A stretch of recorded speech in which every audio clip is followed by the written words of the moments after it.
본문 말씀은 요한계시록 1장 5절 후반절부터 6절까지입니다. 다 같이 합독하도록 하겠습니다. 우리를 사랑하사 그의 피로 우리 죄에서 우리를 해방하시고 그의 아버지 하나님을 위하여 우리를 나라와 제사장으로 삼으신 그에게 영광과 능력이 세세토록 있기를 원하노라. 아멘. 이 말씀은 이제 이 짤막한 말씀이 벌써 세 번째 시간입니다. 첫 번째 시간에는 5절 후반부에서 말하는 우리를 사랑하사 그의 피로 우리 죄에서 우리를 해방하시고, 이 말씀은 예수님께서 우리를 위해 세우신 업적을 말한다 그랬죠. 네. 그리고 여기에 대해서 말했고요. 그 다음에 6절을 보면은 그의 아버지 하나님을 위하여 우리를 나라와 제사장으로 삼으신 그에게 영광과 능력이 세토록 있기를 원하더라. 아멘 했는데, 이것은 아버지 하나님을 위하여 업적을 세우신 예수님에 대한 요한의 기도라고 했습니다. 네. 그렇죠? 네. 예. 여기에 대해서 이제 뭐 두 번 자세히 했기 때문에 원어까지 살펴가면서 이것은 좀 생략하겠습니다. 이제 이것을, 이 동영상을 처음 본 사람은 그 전 것을 꼭 봐주시기 바랍니다. 이렇게 하면 이해가 또 안 갈 것 같은데, 그냥 슬쩍 넘어가면 어떻게 해야 되나요? 6절에 우리를 사랑하사, 이것은 예수님께서 우리를 어떻게 여기시는가로서 피 흘려 우리를 구속하셨던 이유에 대한 설명이 되고요. 그분의 피로 우리 죄들에서 우리를 해방하셨고는 예수님께서 우리를 위해 하셨던 일로서 그 세우셨던 업적에 대한 설명이라고 했습니다. 그 업적은 우리를 위해서 피 흘려서 죄들을 해방하시는 것이라고 했죠. 이건 첫 시간에 했었고요. 그 다음에 이제 그분의 아버지 하나님을 위하여 우리를 나라와 제사장들로 삼으셨던, 이 말은 예수님께서 아버지 하나님을 위하여 세우셨던 업적에 대한 설명이고, 그분에게 영광과 능력이 세토록 있기를 원하노라. 아멘. 이것은 업적을 세우셨던 예수님에 대한 요한의 기도라고 했죠. 그래서 합해서 하나님 아버지를 위해 업적을 세우셨던 예수님에 대한 요한의 기도 라고 했죠. 그러니까 5절 후반부는 예수님의 업적을 말하긴 하지만 우리를 위한 업적을 말했고, 6절은 하나님 아버지를 위한 업적을 말했다는 거죠. 그래서 4절부터 5절 전반부까지 말하고 있는 7 교회들에게 보냈던 편지 첫인사를 한 이후에 바로 이어서 요한은 예를 갖춰서 계시를 주셨던 예수님께 기도를 하되 그분의 업적을 들어서 말하면서 기도를 한 거죠. 예, 이것입니다. 그러니까 우리가 이것이 이제 분명하게 이렇게 아주 정밀하게 분석을 해야 될 필요성이 있는 것이 뭐냐면은, 저자의 의도를 모르면 전혀 딴 동네에서 놀고 있다고 했죠. 저자는 예를 들어 말하면 여기에 뭐냐면은 여기서 말하는, 본문에서 말하는 어떤 말하고자 하는 내용이 있어요. 그런데 이것을 본문을 잡아가지고 설교를 하더라도 전혀 다른 거, 전혀 엉뚱한 거, 저자와 전혀 상관없는, 그렇게 의도를 읽지 못하면 전혀 상관없는 것을 말할 수밖에 없다는 거죠. 그래서 저자의 의도를 정확하게 파악한 것이 아주 중요합니다. 그래서 이 정밀한 분석을 해볼 때 저자의 의도를 정확하게 파악할 수 있고, 성경에서 말하고자 하는, 성경을 통해서 저자가 말하고자 하는, 이 저자는 자기가 쓴 게 아니죠. 성령에 감동돼서 썼다 했죠. 그러니까 하나님의 의도이기도 합니다. 하나님이 성경을 통해서 우리에게 말하고자 하는 의도, 그것을 정확하게 파악을 해서 전달할 수 있어야 된다는 거죠, 전달자는. 근데 너무 쉽게 생각하죠. 여기서 말하고자 하는 정확한 의도는 뭐냐? 방금 봤죠? 그분이 우리를 사랑하셨기 때문에 피 흘렸고, 피 흘려서 죄들을 해방하신 것은 우리를 위해 세우신 예수님의 업적이라는 거죠. 그렇죠? 네. 그 다음에 우리를 뭡니까? 아버지 하나님을 위해서, 누구를 위해서? 하나님을 위해서. 그 다음에 하나님을 위해서 뭐 했어요? 우리를 나라와 제사장으로 삼았다는 거예요. 제사장은 뭐 하는 일이에요? 제사 지내는 거죠. 그렇죠? 네. 하나님을 위해서 제사 지내는 거예요. 그러니까 하나님을 위한 거죠. 우리를 제사장 삼은 것도 하나님을 위함이죠. 나라 삼은 것도 마찬가지고요. 그래서 하나님 아버지를 위해서 우리를 나라와 제사장 삼으셨다. 이것은 예수님의 업적을 지금 말한 것이고, 예수님께서 우리와 하나님 아버지를 위해서 세우신 업적을 말하면서 그분에 대해서 기도했죠. 이것은 이제 애를 표한 것이다. 그러니까 편지를 쓰면서 뭐요? 일곱 교회 교회들에게 첫인사하면서 애를 표하고, 이건 형제사랑입니다. 그 다음에 계시를 주신 예수님께 또 애를 표해서 기도로 대신하고 첫인사를 대신했죠. 이것도 애를 표한 것입니다. 그렇죠? 네. 그렇게 그래서 이제 결국 한마디로 말하면 이게 뭐예요? 요한이 예수님에 대한 기도죠. 네. 예. 그러나 이제 기도를 했지만 지금 이제 뭐냐면은 토탈 종합적으로 여기서 뭘 말한다 하는 것은 알았잖아요. 그런데 여기에서 이제 나라와 제사장이라는 것이 쉬운 것 같지만 쉽지 않습니다. 성경에 보면은 굉장한 이제 깊이가 있죠. 대부분의 것을 한 주제를 가지고 두 방면으로 말하고 있더라는 거죠. 근데 하나는 감추어서 은밀하게 말하고 있고, 하나는 공개적으로 말하고 있는데, 공개적인 방면은 굉장히 쉬워요. 그러나 은밀한 방면은 굉장히 어렵죠. 그러나 이것을 서로를 짝을 맞춰볼 때 풀려나가더라는 거죠. 여기도 보면은, 자, 여기 우리를 사랑하사 그랬지, 우리를 이하사 이렇게 말하진 않았어요. 그랬지만 이것이 우리를 위한 업적이라는 것을 우리는 압니다. 이건 은밀하게 말한 거예요. 여기도 두 방면으로 말했습니다. 예수님의 업적을. 성경은 이와 같이 두 방면 둘로 말하고 있어요. 눈을 열어보면. 응? 소경 눈 떴다는 게 사람들이 성경 보고 다 가르쳐요. 그럼 가르치는 사람들이 다 눈 떴냐? 그렇지 않습니다. 적어도 눈을 떴다는 사람은 어떤 사람이라고 말할 수 있냐면, 은밀한 방면을 볼 수 있는 자가 눈 뜬 거예요. 공개적인 방면은 그걸 알면 다 압니다. 안 믿는 사람도 아는 것입니다. 안 믿는 사람도 모르는 게 아니라 그를 알면 알 수 있는 거예요. 뭘 말하는지. 그걸 가지고 눈 떴다고 말할 수 없죠. 물론 이제 그것을 그래도 뭐냐면은 공개적인 방면이라도 이제 알고 연구하고 할 수 있죠. 그러고 그것만 알아도 은밀한 방면 몰라도 설교할 수 있어요. 그러나 다 알지 못한 거죠. 그러니까 양눈 뜬 것이 아니죠. 쉽게 말하면 한눈 뜬 것이죠. 애꾸눈. 그와 같아요.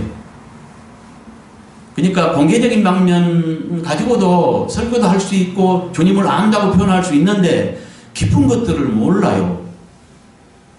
근데 그것 가지고 다 눈 떴다고 말할 수 없다니까요.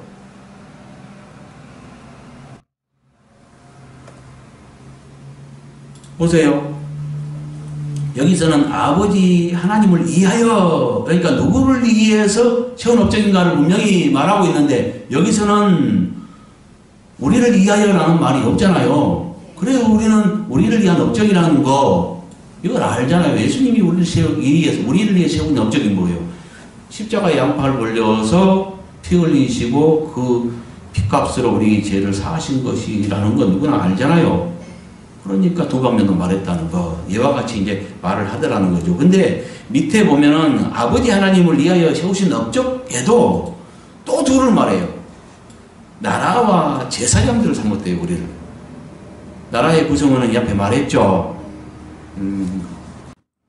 한 나라가 존재하려면 영토가 있어야 되고, 백성이 있어야 되고, 왕이 있어야 되고, 그 다음에 법이 있어야 되고, 힘이 있어야 된다. 그렇죠? 예, 여기까지는 했습니다. 근데 제사장들에 대해서는 시간이 짧아서 다 못하고 그냥 마무리를 지었습니다. 여기 이 부분도 간단치가 않습니다. 이 제사장의 두 방면이라고 하는 것은 분명히 성경은 두 방면을 말합니다. 그런데 오늘날 큰 무리를 이루고 있는 그 건전교단들까지도 천년왕국에 대해서 너무나 어두워 있습니다. 성경은 분명히 말하고 있습니다. 이사야서나 에스겔서나 이런 데 보면은 그 백세 때 못해서 죽은 자가 어린아이 갖고 저주받은 자라. 백세 못해 죽은 자가 있대요. 천년왕국 때. 그 영원의 세계를 말하는 것이 아닙니다. 그 전에 이루어질 세상 끝에 주님 오셔가지고 천년 동안 다스리면서 이긴 자들에게 천년 동안 왕노릇 함께 하면서 보상으로 주어지는 세계. 그 다음에 최종 심판인 백보자 심판이 있고 그 다음에 영원 세계가 오는 건데 이런 거에 대해서 너무 모르고 있어요. 오늘 교회들이. 그런데 천년왕국에 대해서 인정을 안 하면 이거 인정하겠어요? 제사장의 두 방면이라는 거.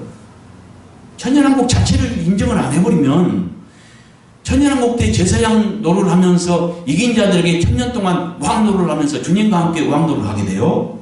이걸 성경이 분명히 계시록 20장 4절에 말하고 있는데 천년왕국 자체를 인정 안 하면 이걸 인정하겠냐고요. 그러니까 쉽지 않죠. 착전한 논란이 일어날 수 있고 그래서 생각을 하다가 고민을 하다가 한 시간 더 하자. 그래서 결정을 해서 지금 하게 된 겁니다. 할 필요가 있겠죠? 네. 예.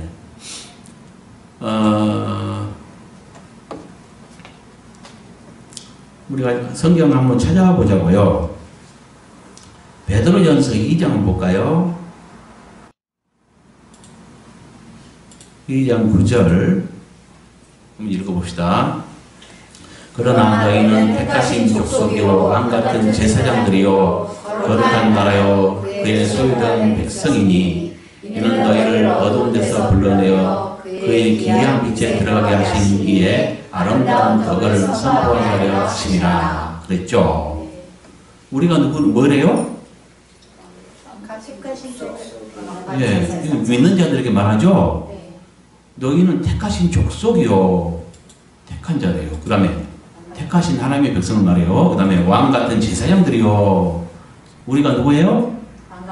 제사장들이네요. 그 다음에 거룩한 나라요. 그의 소유된 백성이니 하나님의 백성이죠. 이는 너희를 여기까지는 우리가 누군가를 말했고요. 여기서 이는 너희를 어두운 데서 불러내어 그의 기이한 빛에 들어가게 하시니 아름다운 덕을 선포하게 하려 하심이라. 이건 뭐예요? 우리를 백성 삼은 제사장 삼은 이유를 말하죠. 우리를 왜 제사장 삼고 백성 삼았냐? 그러니까 뭡니까? 지금 제사장으로 말하죠. 맞잖아요. 네. 우리가 하나님의 백성 됐고 제사장들 됐어요. 이 삼은 이유는 무엇 때문? 너희를 어두운 데서 불러내어 그의 기이한 빛에 들어가게 하신 것은 이렇게 우리를 불러내어서 백성 삼고 제사장 삼은 것은 그걸 말하죠. 네. 예. 누구? 빛에 들어가게 하신 이에 아름다운 덕을 선포하게 하라 하십니다. 그렇죠? 네. 그러니까 우리를 어두운 데서 불러내어 기이한 빛에 들어가게 하신 이가 누굴까?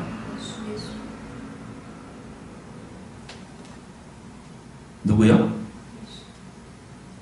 그렇겠죠. 네. 예.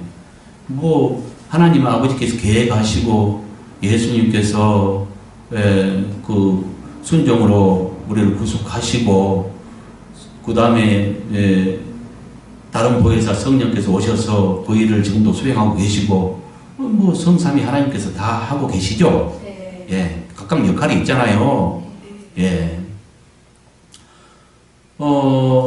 그러니까 여기서 우리가 볼 것은 뭐냐면은 분명히 할 것은 지금 우리가 제사장들을 우리를 삼았다는 것, 하나님의 나라 삼았고 제사장 삼았다는 것을 분명히 알 수 있죠. 네.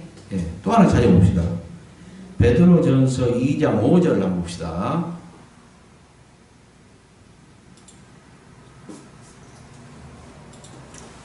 같이 읽어봅시다. 너희도 산돌같이 신령한 집으로 세워지고 예수 그리스도로 말미암아 하나님이 기쁘게 받으실 신령한 제사를 드릴 거룩한 제사장이 될지니라. 뭐이더라 했어요? 거룩한 제사장. 여기서 너희는 누구예요? 네? 우리죠. 이렇게 믿는 이죠. 예. 믿는 이들에게 말했는데 뭐라 그랬어요? 산돌같이 신령한 집으로 세워지고 예수 그리스도로 말미암아 하나님이 기쁘게 받으실 신령한 제사를 드릴 거룩한 제사장이 될지니라. 그러니까 여기서 알 수 있는 건 뭐예요? 믿는 자에게 너희는 이미 제사장이 됐다 말하지 않고 되라고 얘기하잖아요. 네. 그럼 뭐요? 어떤 단계를 거쳐? 그러니까 믿는 자에게 또 요구하는 것이니까 모든 믿는 자가 제사장이 되는 것은 아니라는 것을 알 수 있잖아요. 네. 그렇죠? 네. 예. 자, 로마서 한번 봅시다. 로마서 15장 16절 한번 봅시다. 이 은혜는 곧 나로 이방인을 위하여 그리스도 예수의 일꾼이 되어 하나님의 복음의 제사장 직분을 하게 하사 이방인을 제물로 드리는 것이 성령 안에서 거룩하게 되어 받으실 만하게 하려 하심이라. 그러므로 내가 그리스도 예수 안에서 하나님의 일에 대하여 자랑하는 것이 있거나 그리스도께서 이방인들을 순종하게 하기 위하여 나를 통하여 역사하신 것 외에는 내가 감히 말하지 아니하노라. 이렇게 말하고 있죠. 뭘 말해요? 이게 무슨 뜻이에요? 하나님께서 바울에게 주시는 은혜, 이방인들을 위하여 그리스도의 일꾼이 되어서 하나님의 복음의 제사장 직분을 하게 하사 이방인을 제물로 드리는 것이 이라고 말하고 있죠. 그러니까 바울은 어떻게 지금 말하고 있냐면 자기가 하나님께 받은 그 자기 직분, 자기가 하는 이 일을 갖다 어떻게 설명하고 있냐면 구약의 그 제사장직과 연결시켜서 말하고 있어요. 구약의 제사장들은 뭐 했습니까? 제사장이란 게 뭐예요? 뭐 하는 사람이에요? 하나님께 제사 드리는 사람들이죠. 근데 그들은 그 제사가 구약의 그 모세의 그 성막이 있죠. 성막이 있고 성전이 있고 성전 바깥 뜰이 있죠. 바깥 뜰에 이제 물통용이 있고 번제단이 있는데 그 번제단에서는 항상 제사장들이 칼을 들고 제물을 잡아서 각을 떠서 그 번제단에 올려 태워서 향기로 하나님께 드렸죠. 네. 이 일을 날마다 했어요. 그러니까 항상 번제단에는 뭐 어쩌겠어요? 피비린내가 났겠죠. 예. 항상 그러니까 제물을 죽이는, 제물을 산채로 죽일 수는 없잖아요. 드릴 수는 없잖아요. 예. 그러니까 제물을 드리기 위해서는 반드시 제물이 죽어야 돼. 바울은 여기에 이것을 비유로서 자기 직분을 설명하고 있는 겁니다. 그러니까 신약 안에서는 말씀의 칼을 들겠죠. 네. 말씀의 칼로 하나님을 향해서 높아진 이론들과 굴복치 않은 것들을 갖다가 그 강력한 그 진을 폭파하듯이 이렇게 파해서 굴복하게 하고 순종시켜서 제물로, 순종의 제물로 하나님께 바치는 거죠. 그러니까 제사장이라면 적어도 하나님의 제사장이라면 이렇게 할 수 있어야 돼요. 그러니까 주의 종들이 이걸 깨달아야 돼요. 할 일이 뭔가 그냥 그 도덕적으로 그냥 선을 행하고 그냥 선한 말만 하고 엉덩이나 두드려주고 이렇게만 하는 것이 잘하는 것이 아니라 옳지 않은 자들, 순종치 않은 자들, 하나님 말씀에 순종할 줄 모르는 자들을 말씀의 칼로 굴복시키고 순종의 제물로 아버지께 바칠 수 있는 자, 순복하게 할 수, 그 나온 무리들 아니면은 복음을 전해서 그 하나님 말씀에 굴복하게 해서 순종의 사람으로 만드는 것, 이것이 할 일인 거예요. 그럴 수 없다면 그런 자기 할 일을 망각한 거죠. 목자라도. 그렇죠? 도덕적인 선이, 그러니까 선이 아닌 거예요. 목자는 그러니까 이 역할을 자기 할 일이 못하는 것을 분명히 깨달아야 돼요. 뭐 10년, 20년, 30년 목회를 했는데 교회가 엉망이야. 막 사람들에게 하나님 이론을 향해서 자기 하나님 말씀을 향해서 자기 막 이론이나 내세우고 하나 되지 못하고 막 나뉘고 교회에서 막 싸움이 있고 분쟁이 있고 이렇다면 뭐예요? 그건 육적 열매를 맺은 거죠. 그런 자들을 하나님이 받으시겠어요? 그러니까 주님의 종은 자기 할 일을 분명히 알아야 돼요. 이 바울이 말한 걸 기억해야 돼요. 바울은 이것을 분명히 깨달았어요. 그래서 하나님 말씀으로 굴복시켜서 순종의 제물로 아버지께 바칠 수 있어야 된다는 것. 근데 자아가 파쇄되지 않으면 절대로 육의 사람이지 그는 영의 사람이 아니거든요. 육의 사람을 영의 사람으로 변화시켜서 순종케 할 때 아버지께서 영광을 받으시겠죠. 그렇죠? 네. 뭘 말하는지 아시겠죠? 이것들은 지금 우리가 제사장이 되고 제사장 역할을 수행하는 자와 못하는 자, 믿는 자 중에 둘로 나눠지겠죠? 그러니까 바울의 말을 보면은 적어도 제사장직을 감당하는 자, 오늘날 이게 만인 제사장이라고 하니까 물론 만인 제사장 시대죠. 근데 만인 제사장이라고 하니까 모두가 제사장이냐? 그렇지는 않습니다.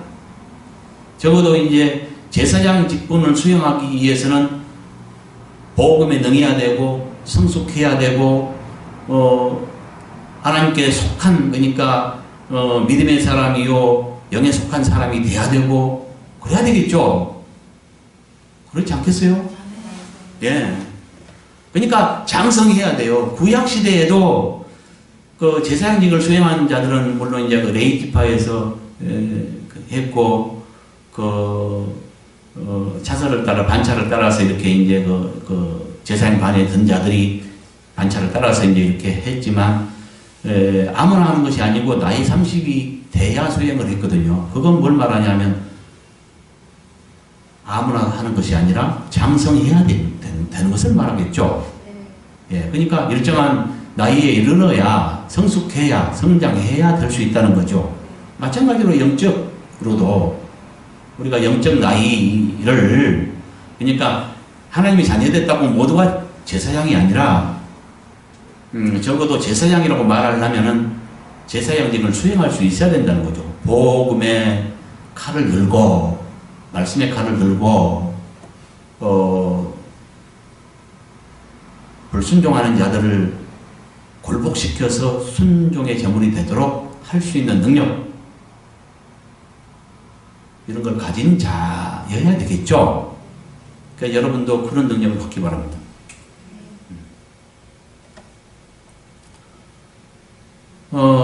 그러면 이것은 지금 뭐냐면 제사장이 두 방면이 있다 했는데, 이 땅에서의 우리가 제사장들을 수행하는 부분에 대해서 말했어요. 그렇죠? 네. 근데 또 하나를 말해요. 성경에 보면 계시록 20장 한번 볼까요? 20장 4절 다 같이 한번 읽어봅시다. 또 내가 보자들을 보니 거기에 앉은 자들이 있어 심판하는 권세를 받았더라. 또 내가 보니 예수를 증언함과 하나님의 말씀 때문에 목배임을 당한 자들의 영혼들과 또 짐승과 그의 우상에게 경배하지 아니하고 그들의 이마와 손에 그의 표를 받지 아니한 자들이 살아서 그리스도와 더불어 천년 동안 왕노를 하니 그 나머지 죽은 자들은 그 천년이 차기까지 살지 못하더라. 이는 첫째 부활이라. 이 첫째 부활에 참여하는 자들은 복이 있고 거룩하도다. 둘째 사망이 그들을 다스리는 권세가 없고 도리어 그들이 하나님과 그리스도의 제사장이 되어 천년 동안 그리스도와 더불어 왕노릇하리라. 이랬어요. 지금 천년 동안 왕노를 한다네요. 누가? 첫째 부활에 참여한 자들이. 그렇죠? 네. 첫째 부활에 참여한 자들이 복이 있고 거룩하다예요. 이들이 복받은 자예요. 그러니까 믿는 자 다가 복받은 자가 아니에요. 첫째 부활에 참여한 자가 복받은 자라니까요. 이 첫째 부활에 참여하는 자는 바울의 말에 의하면, 고린도전서의 그 바울의 말에 의하면 주 예수 그리스도 강림하실 때 그분에게 붙은 자, 속한 자, 이들 말이에요. 다 믿는 자, 이게 아니고 그분에게 속한 자, 그분에게 붙은 자, 이들이 첫째 부활에 참여해요. 이거 생명의 부활이에요. 그럼 나머지는 어쩌냐? 천년 늦게 부활돼요. 그러니까 부활이 뭐요? 크게 둘로 나눠지죠. 첫째 부활에 참여한 자와 그렇지 않은 자. 그렇지 않은 자는 천년 늦게 참여한다니까요. 여기 보면 나오잖아요. 그 나머지는 죽은 자들이 천년이 차기까지 살지 못한대요. 그러니까 천년 먼저 부활될 자가 있고 천년 늦게 부활될 자가 있는 거예요. 천년 늦게 부활될 자들은 언제 되냐? 천년왕국 끝에 되는 거예요. 그럼 뭐하라, 그때 나와서 어떻게 되냐? 심판받기 위해서 나와요. 그러니까 영광받기 위해서 나오는 천년 전에 부활되는 첫째 부활에 참여할 자가 있고, 천년왕국 동안 부활되지 못하고 있다가 천년왕국 끝에 나와서 심판받는 자들이 있어요. 이게 내 말이 아니에요. 네. 지금 보세요. 지금 시대가 어떻게 흘러가는 거 보세요. 자, 이거는 계시록 19장입니다. 19장에 보면은, 자, 읽어봅시다.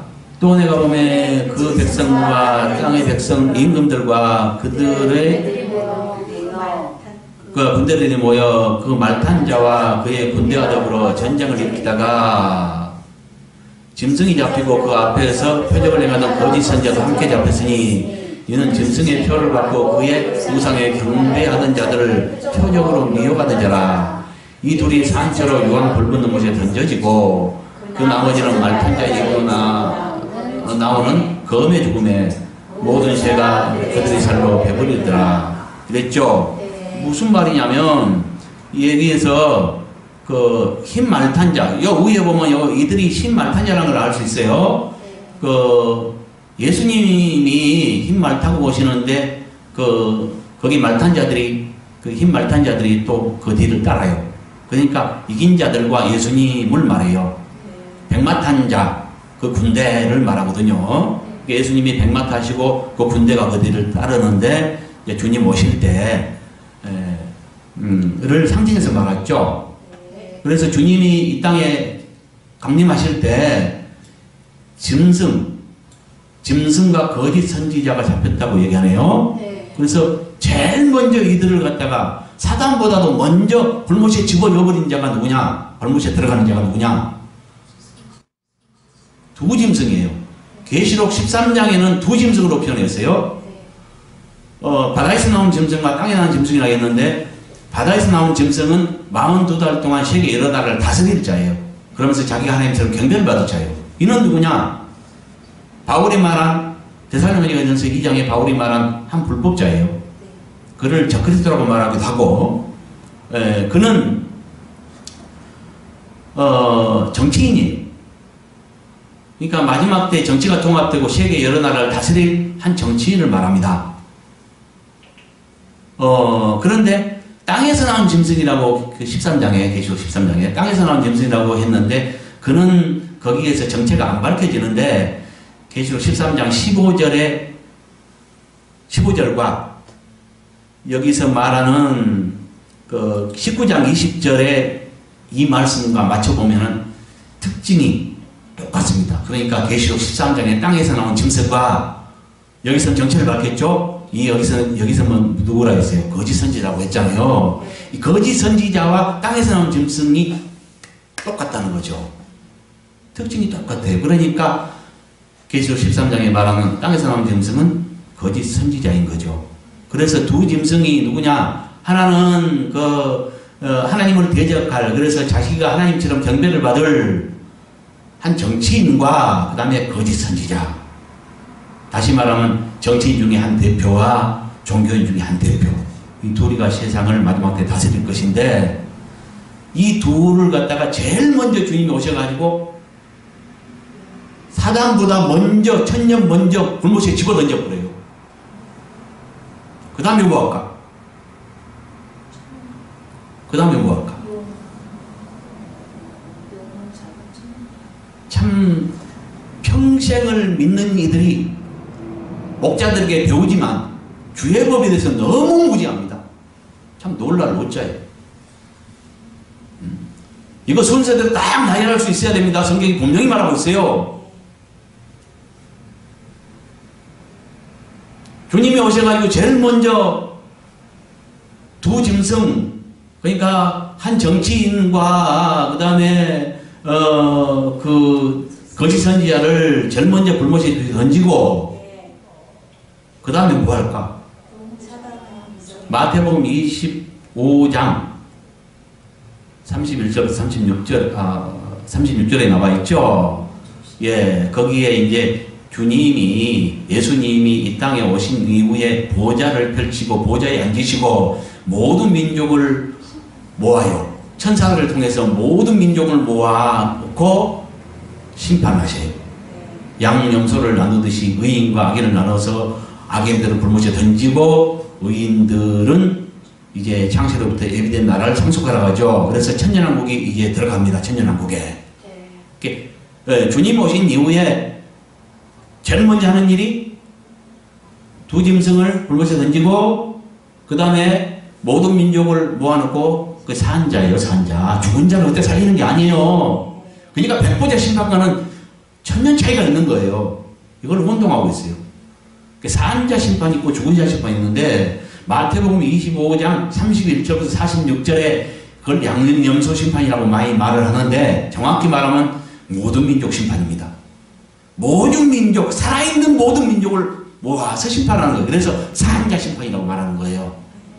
그러면 천년 이후에 천년왕국 끝에 있을 백보자 심판은 뭐냐? 죽은 자를 심판한다고 분명히 말하고 있습니다. 그러니까 산자 심판이 한 번 있고 죽은 자 심판이 한 번 있는데 두 심판이 천년 차이가 나는 거죠. 주님이 막 강림하셔가지고 이 땅에 오신 이후에 모든 민족을 하는 심판은 산자 심판을 말해요. 그 다음에 백보자 심판인데 그건 최종적인 심판으로서 주님이 오신 이후에 천년 이후에 벌어지는 거예요. 우리가 다 따져보면 알잖아요. 이건 보세요. 두 짐승 불못이 넣었죠? 여기에서는 이제 모든 민족 심판은 말하지 않지만 우리가 모든 말씀들을 우리가 이치적으로 따져봐도 그렇고 방금 내가 말했던 대로 마태복음 25장 31절부터 46절에 모든 민족 심판은 여기서 말하지 않고 있지만 여기에 들어가야 없습니다. 여기는 천년왕국의 주안점을 두고 말했기 때문에 자세히 말하지 않았던 거예요. 자, 그 다음에 보세요.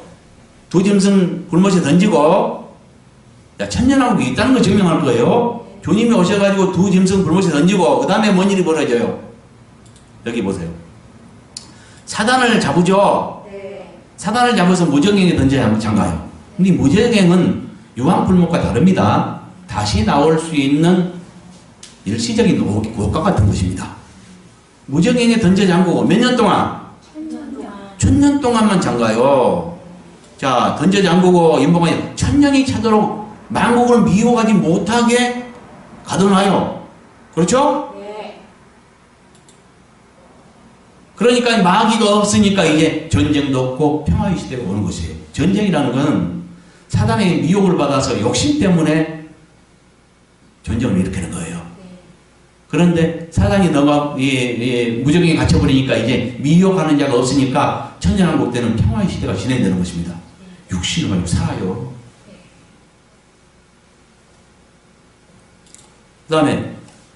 그 다음에 4절 보니까 보상을 말하죠. 또 내가 보자들 보니 거기 앉은 자들이 있어 심판하는 권세를 받았더라. 또 내가 보니 예수를 증언함과 하나님의 말씀 때문에 목뱀을 당한 자들의 영혼들과 또 짐승과 그의 우상에 경배하지 아니하고 그들의 이마와 손에 그의 표를 받지 않은 자들이 살아서. 이건 뭐예요? 그러니까 보세요. 아까 목뱀을 받았다 했죠? 순교자입니다. 그렇죠? 물론 둘을 말합니다. 여기에 두 종류의 이긴 자를 말합니다. 첫째는 보호자에 앉은 자들이 있어요. 이들은 순교자보다 높은 권세를 가졌습니다. 그들은 누구냐면 장자권 가진 자들, 큰아들과 같은 자들, 순교자보다 더 큰 복을 받은 자가 있습니다. 분명히 계시록 보면 14만 4천의 흠없는 자를 말합니다. 그들은 첫 열매입니다. 그러니까 열매의 두 종류가 있어요. 우리가 농사를 지어도 본격적인 추수에 앞서서 제일 먼저 익은 곡식을 먼저 취하는 소량의 곡식을 취하는 것이 첫 열매이고, 그 다음에 본격적인 추수에 들어가죠. 이와 같이 익은 곡식도, 그러니까 알곡들도 두 종류가 있더라는 거예요. 근데 여기에서는 이제 물론 다 말하진 않았습니다. 여기 다 말하진 않았지만 계시록 7장에 보면은 두 종류의 익은 무리를 말하면서 흰옷, 아무나 셀 수 없는 많은 흰옷 입은 무리를 말하고 있어요. 비순교 이긴 자도 있겠죠.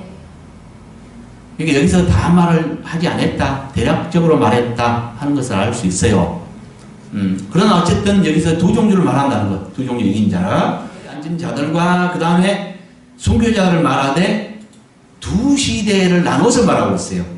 하나는 대환란 전에 주를 위해서 그 말씀 때문에 목배임을 받은 자와 대환란 때에 표받지 않고 또 경배하지 않으므로, 그 시대는 표받고 경배하는 시대이기 때문에, 그걸 강요하는 시대이기 때문에 그거 받지 않고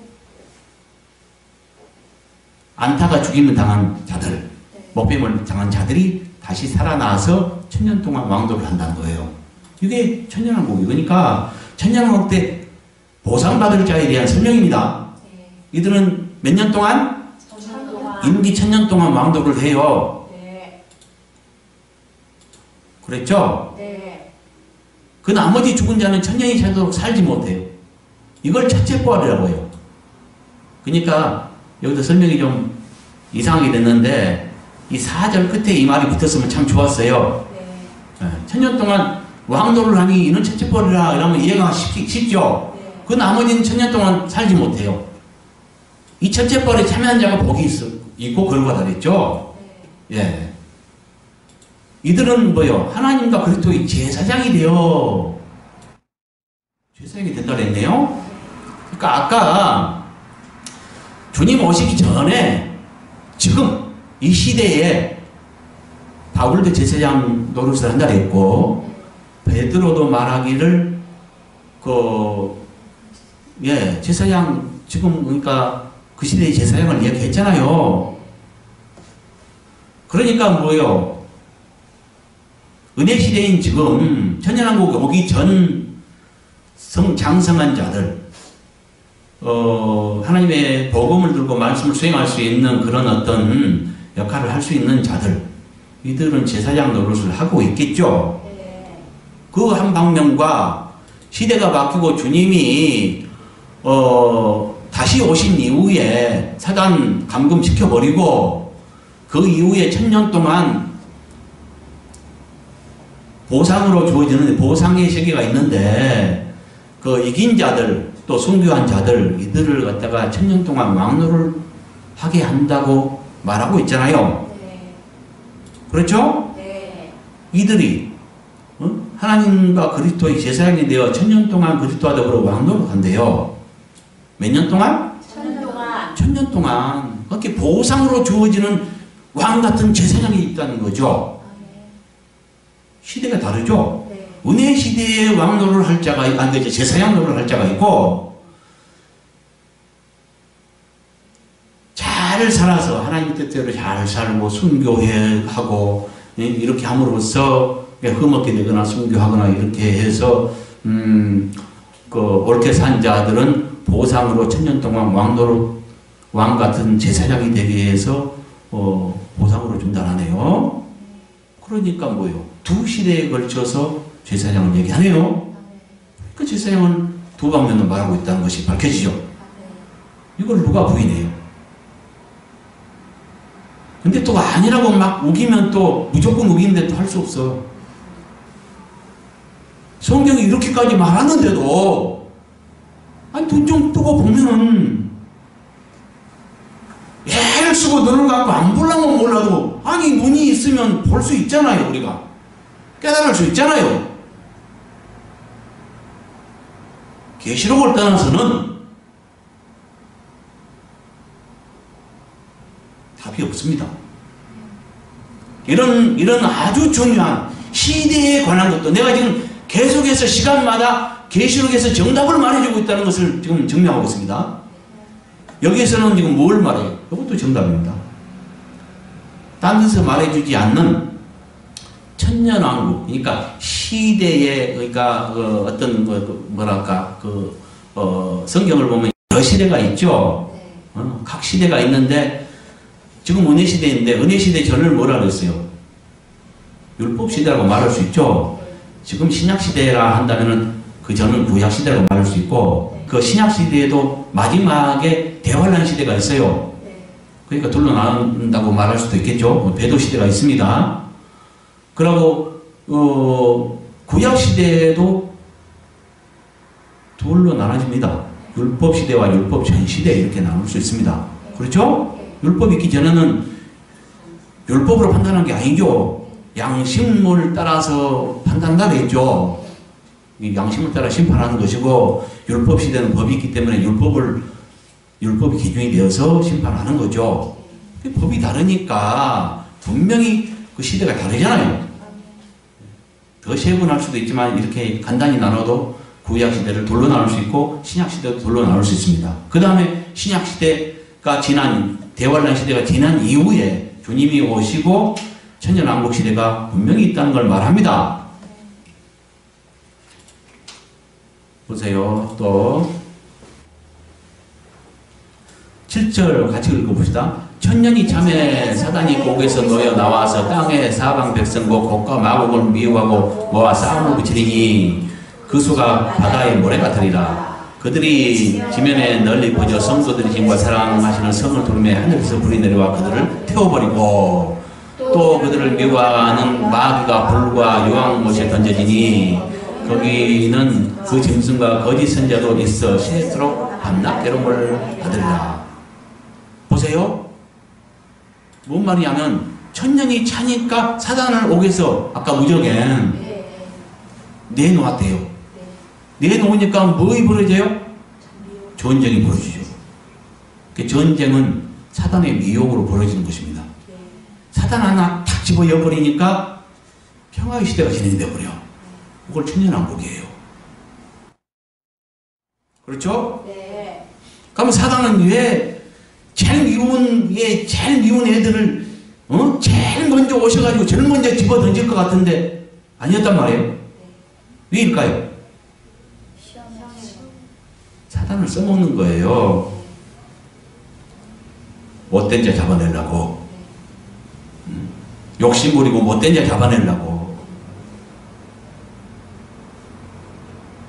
사단을 막 주님이 뭐 아버지께서 전능하신 분이 지금까지 낳아두느냐 이유가 있는 거예요. 다 악한 영도 부리신다고 사무엘상에 얘기하죠. 부리는 여호와께서 부리시는 악신이라고 말하죠. 그런 거예요. 그러니까 사단도 써먹는다니까요. 못된 자 잡아내려고. 옳은 자는 미혹을 해도 그거 안 끌려갑니다. 근데 이제 못된 자들은 끌려가 버리죠. 다스려야 되는데 안 다스리고 그냥 미혹받아서 욕심부리고 가버리잖아요. 그런 자들 다 골라내서 천국에 못 들어가도록. 옳은 자만 천국에 들어가는 거예요. 이해가죠? 네. 지금 보세요. 그러니까 뭐요? 아까 1000년 전에 가뒀다는 말도 있고, 1000년 후에 다시 꺼냈다는 말도 있고, 네. 천년왕국이 없어요? 비유예요? 그 상징이에요? 안 풀리면 상징이 나죠. 풀리기 어려우면 상징이 나죠?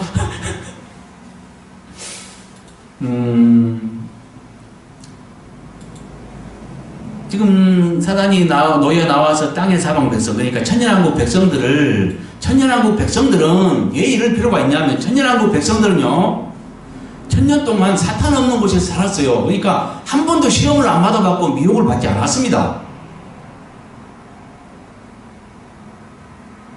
이들에게도 심판이 필요하고 영생에 들어갈 자와 아닐 자를 분별해야죠.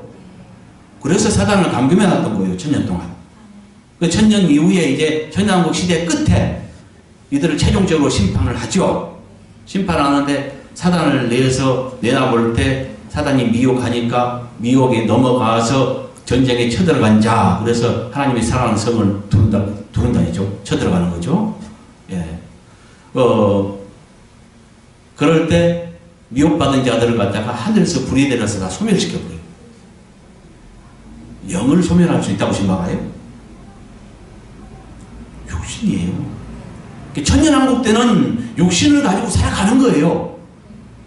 천년왕국 때까지는 땅의 사방 백성들은 부활체가 아닙니다. 백성들은 거기에 왕같은 제사장, 그러니까 아까 첫째 부활에 4절에 말했던 첫째 부활에 참여한 자들, 이들은 부활체로서 주님 오시기 전까지 옳게 산 자들은 부활체로서 왕같은 제사장으로 즐거움에 누림에 참여하는 것이고, 그 땅 백성들은 육체를 가지고 살아가는 것입니다. 아까 산자 심판한다 그랬죠? 악인들은 다 불못에 던져버리고, 주님 오신 이후에 마태복음 25장 31절부터 46절에 말하는 모든 민족을 모아놓고 양염소를 나누듯이 의인과 악인을 나눠서 의인들은 불못에 던지고 악인들은 창시로부터 예비된 나라를 상속하라 했는데, 그들은 부활체가 아니라는 거죠. 그 주님 오신 이후에 모든 민족 산자들을 모아놓고 심판한 이후에 악인들은 불못에 넣어버리고 의인들은 천년왕국 백성이 된 거죠. 육신을 가지고. 그 다음에 1000년 이후에 이들을 갖다가 1000년 동안 사단 없는 곳에서 평화롭게 살다가 1000년 끝에 최종 심판을 하되 사단을 이용한다는 거죠. 그래서 미혹된 자들은 불이 내려와서 소멸된다 했죠. 영혼을 소멸이 아니라 육신을 소멸하는 것입니다. 이 영들은 가면 어떻게 할까요? 이 영들은 조금 후에 있을 그 바로 이어질 백보자 심판 때에 나와 심판받겠죠. 그렇게 되는 거예요. 이 직후에 심판을 위한 부활이 한 번 있거든요.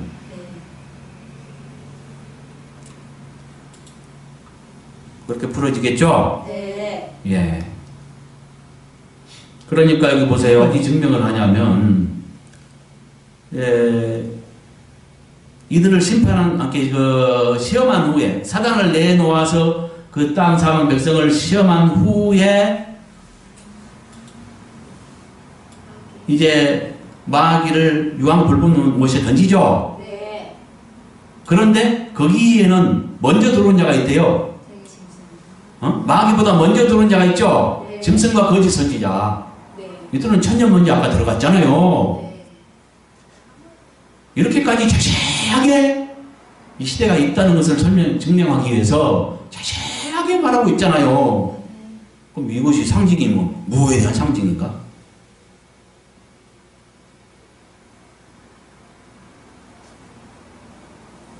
그 다음에 우리가 다 알고 있는 백보자 심판이 있습니다. 그렇죠? 네. 크고 보자와 그 위에 앉으신 이를 보니 하늘과 땅의 피하에 관대 없더라.